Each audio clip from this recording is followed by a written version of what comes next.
Apakah jualan di Bukalapak masih cuan? Hmm,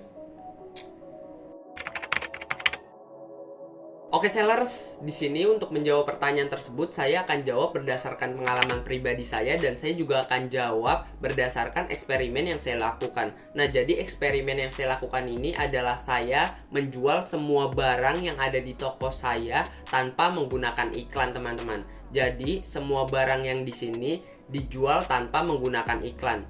Nah, tapi cuma beberapa aja barang yang kejual dan tidak banyak. Nah, saya mendapatkan sekitar segini, teman-teman. Saya mendapatkan sekitar 1,7 juta dan saya mendapatkan sekitar 8 transaksi, teman-teman.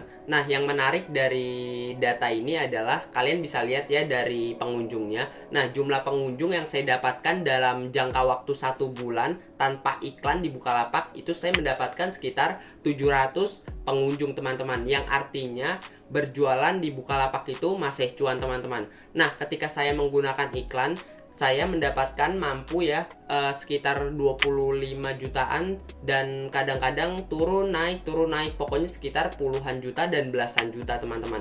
Itu masih lumayan, teman-teman. Padahal batch saya di Bukalapak atau gelar saya di Bukalapak tidak terlalu tinggi, masih pedagang besar. Ini adalah tingkat ketiga. Di sini ada pedagang biasa, pedagang, terus ini pedagang besar. Nanti mungkin untuk gelar-gelar di Bukalapak saya akan jelaskan lebih lanjut ya. Pokoknya singkatnya begitu, teman-teman. Berjualan di Bukalapak itu masih cuan, teman-teman. Kenapa? Karena saya sudah membuktikannya sendiri berdasarkan pengalaman-pengalaman saya dan saya juga sudah melakukan beberapa eksperimen menjual barang tanpa menggunakan iklan sepeser pun. Jadi masih cuan, teman-teman.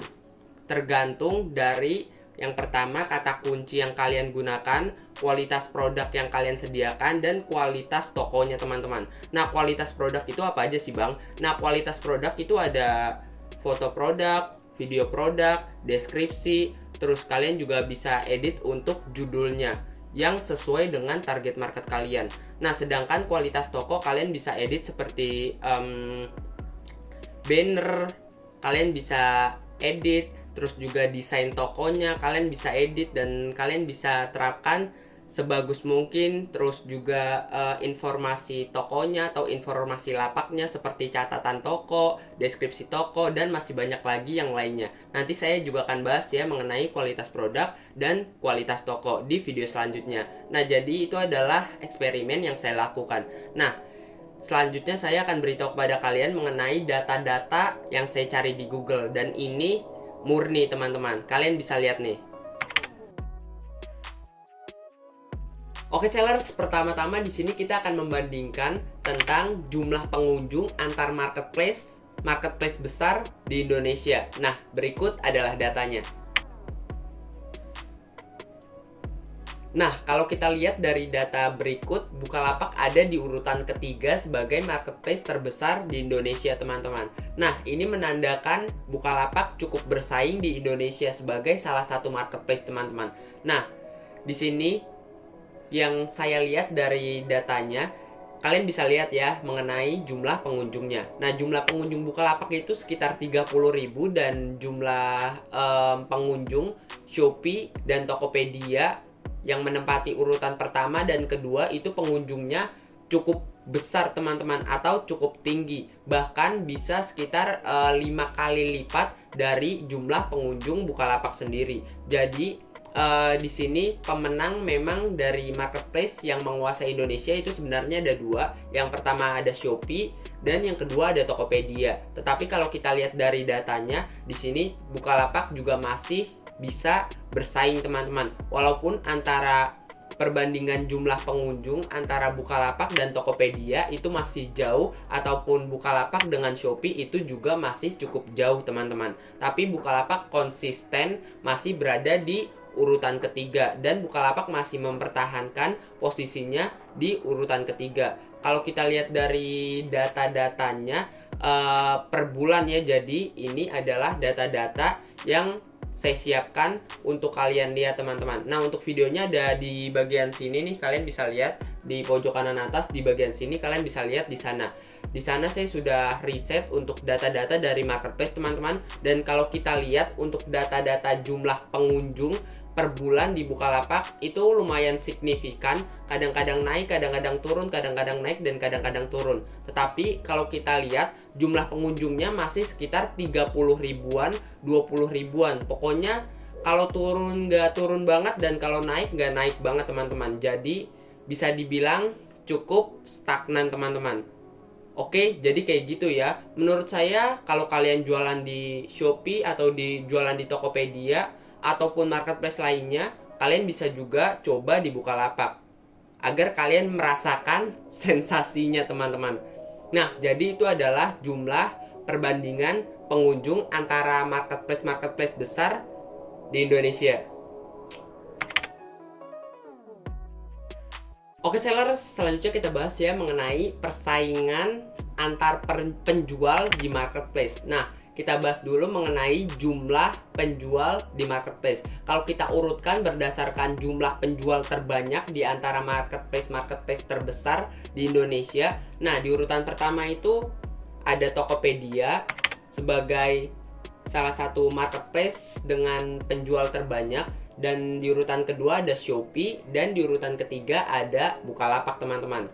Kalau kita lihat untuk jumlah penjualnya, Tokopedia memiliki jumlah penjual sebanyak 11 juta penjual teman-teman. Sedangkan berbeda dengan Shopee, Shopee memiliki sekitar 5 juta penjual teman-teman. Cukup jauh ya dengan Tokopedia. Tokopedia 11 juta, sedangkan Shopee hanya memiliki 5 juta. Berarti untuk jumlah penjual Shopee itu 2 kali lipatnya dari Tokopedia. Nah, kalau kita bandingkan juga dengan Bukalapak, Bukalapak memiliki penjual sekitar.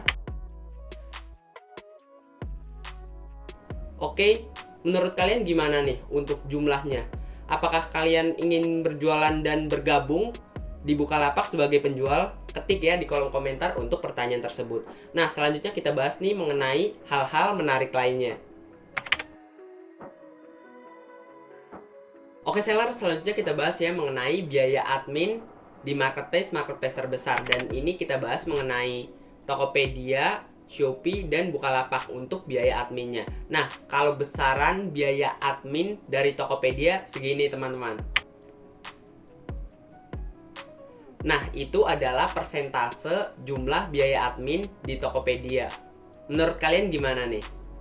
Oke, nah kalau di Shopee untuk jumlah persentase biaya adminnya segini teman-teman.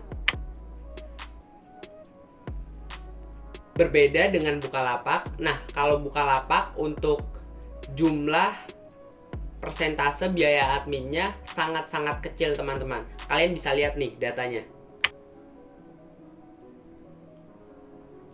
Nah, menurut kalian gimana nih dari data yang saya sertakan tadi?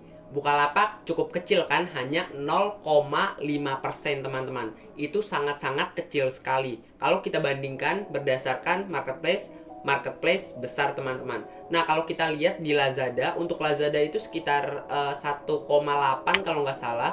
Nah, Lazada itu cukup tinggi teman-teman, padahal Lazada itu berada di urutan keempat. Yang pertama ada Tokopedia, Shopee, Bukalapak, dan keempat Lazada. Nah, kalau kita bandingkan, Bukalapak memiliki biaya admin yang sangat-sangat rendah teman-teman. Jadi per transaksi kita akan dikenakan sekitar 0,5% per transaksinya loh ya. Jadi kalau kalian melakukan transaksi sekitar 100.000, kalian akan dikenakan biaya admin sekitar gope atau 500 perak teman-teman. Menurut kalian gimana nih? Murah banget kan untuk biayanya teman-teman? Oke, kayak gitu ya. Kalau kita lihat berdasarkan biaya admin, Bukalapak memiliki biaya admin yang sangat-sangat murah teman-teman. Nah, jadi itu adalah pembahasannya teman-teman. Saya akan rekap nih. Nah, tadi untuk pembahasan yang pertama saya bahas mengenai pengalaman saya ketika berjualan di Bukalapak, dan saya juga sebutkan eksperimen saya ketika saya berjualan di Bukalapak. Nah, tadi di pembahasan selanjutnya atau di pembahasan kedua saya bahas mengenai perbandingan jumlah pengunjungnya. Di pembahasan kedua kita bahas mengenai pembahasan ketiga ya, kita bahas mengenai persaingan tidak seketat Tokopedia dan Shopee. Nah, di pembahasan terakhir kita bahas mengenai biaya super seller atau biaya admin di Bukalapak. Itu lebih murah, sekitar 0,5% teman-teman. Oke sellers, jadi seperti itu untuk fakta-fakta menarik dari berjualan di Bukalapak. Nah, menurut kalian gimana nih untuk pertanyaan sebelumnya, yaitu Bang, jualan di Bukalapak masih cuan gak sih? Kalian bisa jawab ya pertanyaan kalian di kolom komentar, apakah masih cuan atau tidak teman-teman.